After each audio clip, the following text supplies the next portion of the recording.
بسم اللہ الرحمن الرحیم۔ حضرت محمد صلی اللہ علیہ وآلہ وسلم کو دار فنا سے دار البقاء کی طرف رحلت فرمائے ابھی 50 برس گزرے تھے کہ 61 ہجری میں عراق کے شہر کوفہ سے کچھ فاصلے پر کربلا کے مقام پر یزید کے لشکر نے فرزند رسول حضرت سیدنا امام حسین رضی اللہ تعالی عنہ کو سفر کی حالت میں ان کے اہل و عیال اور رفقا سمیت شہید کر دیا۔ خلافت راشدہ کا 30 سالہ دور حضرت امام حسن رضی اللہ تعالی عنہ پر مکمل ہو چکا تھا اور پھر بادشاہت کی ابتدا حضرت معاویہ رضی اللہ تعالی عنہ سے ہوئی۔ جب 60 ہجری میں حضرت سیدنا امیر معاویہ رضی اللہ تعالی عنہ کا انتقال ہوا اور یزید ان کا جانشین بنا، تب تخت حکومت پر بیٹھتے ہی اس کے لیے سب سے اہم مسئلہ حضرت سیدنا امام حسین رضی اللہ تعالی عنہ، حضرت سیدنا عبداللہ بن زبیر اور حضرت سیدنا عبداللہ بن عمر رضی اللہ تعالیٰ عنہ سے بیعت لینے کا تھا، کیونکہ ان حضرات نے یزید کو امیر معاویہ کا ولی عہد تسلیم نہیں کیا تھا۔ اس کے علاوہ ان حضرات سے یزید کو یہ بھی خطرہ تھا کہ کہیں ان میں سے کوئی خلافت کا دعویٰ نہ کر دے اور کہیں ایسا نہ ہو کہ سارا احجاز مقدس میرے خلاف اٹھ کھڑا ہو، جبکہ امام حسین رضی اللہ تعالی عنہ کے دعوی خلافت کی صورت میں عراق میں بھی بغاوت کا سخت اندیشہ تھا۔ ان وجوہات کی بنا پر یزید کے پیش نظر سب سے بڑا مسئلہ اپنی حکومت کی بقا اور اسے تحفظ دینا تھا، لہٰذا اس نے ان حضرات مقدسہ سے بیعت لینا ضروری سمجھا۔ چنانچہ اس نے مدینہ منورہ کے گرد ولید بن عقبہ کو حضرت سیدنا امیر معاویہ کی وفات کی خبر دی اور ساتھ ہی ان حضرات مقدسہ سے بیعت لینے کے لیے سخت تاکیدی حکم بھیجا۔ ولید نے حضرت سیدنا امام حسین رضی اللہ تعالیٰ عنہ کو حضرت سیدنا امیر معاویہ کی وفات کی خبر دی اور یزید کی بیعت کے لیے کہا۔ آپ رضی اللہ تعالیٰ عنہ نے تعزیت کے بعد فرمایا کہ میرا جیسا آدمی اس طرح چھپ کر بیعت نہیں کر سکتا اور نہ میرے لیے اس طرح چھپ کر بیعت کرنا مناسب ہے۔ اگر آپ باہر نکل کر عام لوگوں کو اور ان کے ساتھ ہمیں بھی دعوت دیں تو یہ مناسب ہوگا۔ یزید کی بیعت سے حضرت سیدنا امام حسین رضی اللہ تعالیٰ عنہ کو قلبی طور پر سخت ناپسند تھی، کیونکہ وہ نااہل تھا۔ اس کا تقرر بھی خلفائے راشدین کے اسلامی طریقہ انتخاب کے بالکل مخلاف تھا، اس لیے آپ احتجاجاً اس کے خلاف تھے، اور دوسری طرف حالات اجازت نہیں دے رہے تھے کہ آپ علل اعلان اس کے خلاف آواز بلند کریں، لہٰذا آپ رضی اللہ تعالیٰ عنہ نے اپنے اہل و عیال اور عزیز و اقارب کو ساتھ لے کر مدینہ منورہ سے مکہ مکرمہ کی طرف ہجرت فرمائی۔ آپ رضی اللہ تعالیٰ عنہ کے مکہ مکرمہ میں پہنچنے کی خبر سن کر لوگ جوگ تر جوگ آپ کی خدمت میں حاضر ہو کر زیارت کا شرف حاصل کرنے لگے۔ جب اہل کوفہ کو حضرت سیدنا امیر معاویہ رضی اللہ تعالیٰ عنہ کے انتقال کی خبر ملی اور انہیں اس بات کا علم ہوا کہ حضرت سیدنا امام حسین رضی اللہ تعالیٰ عنہ نے یزید کی بیعت سے انکار کر دیا ہے، تو انہوں نے سیدنا امام حسین رضی اللہ تعالیٰ عنہ کے نام ہزاروں کی تعداد میں خطوط لکھے کہ آپ جلد از جلد کوفہ تشریف لے آئیے، مسند خلافت آپ کے لیے خالی ہے، ہمارے اموال اور ہماری گردنیں آپ کے لیے حاضر ہیں، سب کے سب آپ کے لیے منتظر و مشتاق ہیں، آپ کے سوا کوئی ہمارا امام و پیشوا نہیں، آپ کی مدد کے لیے یہاں ہزاروں کا لشکر حاضر ہے۔ جب حضرت امام حسین رضی اللہ تعالیٰ عنہ نے جب اہل کوفہ کے خطوط میں ان کے جذبات، عقیدت و محبت، جان و مال قربان کرنے کی تمناؤں اور کوفہ آنے کی التجاؤں کو دیکھا تو فیصلہ کیا کہ حالات معلوم کرنے کے لیے پہلے اپنے چچا زاد بھائی حضرت مسلم بن عقیل رضی اللہ تعالیٰ عنہ کو بھیجا جائے۔ چنانچہ آپ نے اہل کوفہ کے نام ایک خط دیا اور فرمایا کہ آپ کو کوفہ جا کر بذات خود براہ راست حالات کا صحیح اندازہ لگا کر ہمیں اطلاع دیجیے، اگر حالات سازگار ہوں تو میں بھی آ جاؤں گا اور اگر حالات نامناسب ہوں تو آپ بھی واپس تشریف لے آئیے گا۔ یہ مسئلہ ایسے درپیش آیا جس کا حل بجز اس کے اور کچھ نہ تھا۔ حضرت امام حسین رضی اللہ تعالیٰ عنہ ان کی دعوت پر لبیک فرمائے، اگرچہ کابر صحابہ کرام حضرت ابن عباس، حضرت ابن عمر، حضرت جابر، حضرت ابو سعید وغیرہ رضی اللہ تعالیٰ عنہ حضرت امام حسین رضی اللہ تعالیٰ عنہ کی اس رائے سے متفق نہیں تھے اور انہیں کوفیوں کے عہد و مواثیق کا اعتبار نہ تھا۔ امام حسین رضی اللہ تعالیٰ عنہ کی محبت اور شہادت، حضرت امام حسین رضی اللہ تعالیٰ عنہ کی شہرت ان سب کے دلوں میں اختلاج پیدا کر رہی تھی،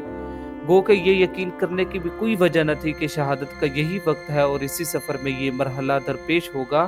لہٰذا اندیشہ مانے تھا۔ بہرحال حضرت سیدنا مسلم بن عقیل رضی اللہ تعالی عنہ نے اہل کوفہ کی بے پناہ محبت و عقیدت کو دیکھ کر سیدنا امام حسین رضی اللہ تعالی عنہ کی خدمت میں خط لکھ کر بھیجا کہ ہزاروں افراد نے میرے ہاتھ پر بیعت کر لی ہے اور یہاں کے سب لوگ آپ کے ساتھ تشریف آوری کے منتظر ہیں۔ امام حسین رضی اللہ تعالی عنہ نے اس اطلاع کے فوراً بعد کوفہ جانے کا عزم صمیم کر لیا اور ادھر کوفہ میں جو فساد برپا ہو چکا تھا اس کی آپ کو اطلاع نہیں ہوئی تھی۔ حضرت سیدنا امام حسین رضی اللہ تعالی عنہ نے 3 ذی الحجہ 60 ہجری کو اپنے اہل و بیت اور خادمین کو لے کر راہ عراق اختیار فرمائی۔ راستے میں حضرت سیدنا امام حسین رضی اللہ تعالی عنہ کو کوفیوں کی بدعہدی اور حضرت سیدنا مسلم بن عقیل رضی اللہ تعالی عنہ کی شہادت کی خبر مل گئی تھی۔ اس پر امام حسین رضی اللہ تعالی عنہ کے رفقا کی آراء مختلف ہوئی اور ایک بار آپ رضی اللہ تعالی عنہ نے بھی واپسی کا قصد فرمایا، لیکن بہت گفتگو کے بعد یہی طے پایا کہ سفر جاری رکھا جائے اور واپسی کا خیال ترک کر دیا جائے۔ حضرت سیدنا امام حسین رضی اللہ تعالی عنہ نے بھی اس رائے سے اتفاق کیا اور قافلہ آگے چل دیا، یہاں تک کہ حضرت سیدنا امام حسین رضی اللہ تعالی عنہ نے کربلا میں نزول فرمایا۔ یہ محرم الحرام 61 ہجری کی 2 تاریخ تھی۔ آپ رضی اللہ تعالی عنہ نے اس مقام کا نام دریافت کیا تو معلوم ہوا اس جگہ کو کربلا کہتے ہیں۔ حضرت سیدنا امام حسین رضی اللہ تعالیٰ عنہ کربلا سے واقف تھے اور آپ کو معلوم تھا کہ کربلا ہی وہ جگہ ہے جہاں اہل بیت رسالت کو راہ حق میں اپنے خون کی ندیاں بہانی ہوں گی۔ انہی دنوں آپ رضی اللہ تعالیٰ عنہ کو حضور سید عالم صلی اللہ علیہ وآلہ وسلم کی زیارت ہوئی۔ حضور علیہ السلام نے آپ کو شہادت کی خبر دی اور آپ کے سینہ مبارک پر دست اقدس رکھ کر دعا فرمائی، اے اللہ حسین کو صبر و اجر عطا فرما۔ پھر ابن زیاد نے حضرت سیدنا امام حسین رضی اللہ تعالیٰ عنہ کو ایک خط لکھ کر بھیجا کہ یزید کی بیعت کر لیجئے۔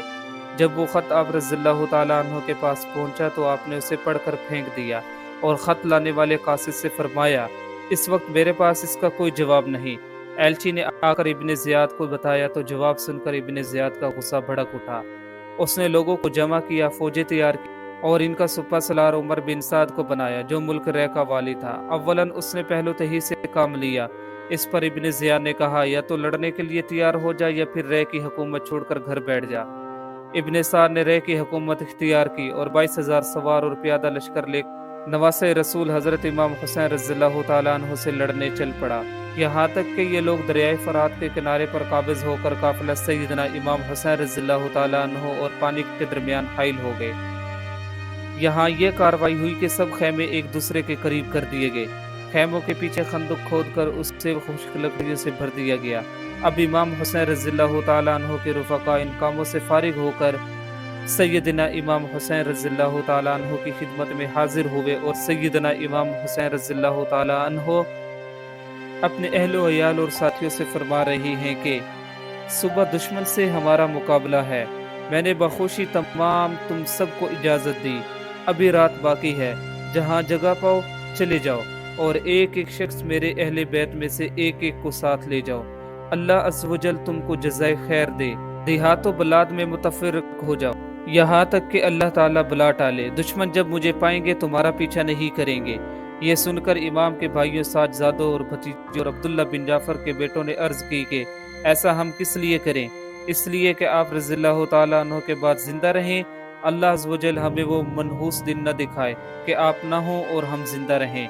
یہاں تک کہ ابن سعد نے اپنے لشکر کے ساتھ امام حسین رضی اللہ تعالیٰ عنہ اور آپ کے رفقا پر حملہ کر دیا۔ آپ کے اہل و عیال میں سے اور آپ کے شہزادگان میں سے ایک ایک کر کے شہید ہوتے چلے گئے، تقریباً 50 سے زائد افراد شہید ہو گئے اور بالآخر حضرت امام حسین رضی اللہ تعالی عنہ کو بھی شہید کر دیا گیا۔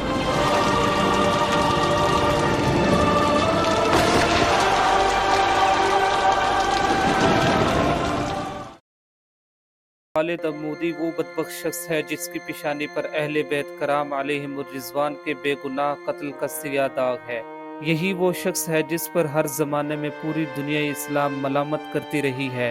اور قیامت تک اس کا نام حقارت سے لیا جائے گا۔ محرمات سے نکاح اور سود وغیرہ ممنوعات کو بھی اس بے دین نے اعلانیہ رواج دیا، مدینہ شریف اور مکہ مکرمہ کی بھی بے حرمتی کروائی۔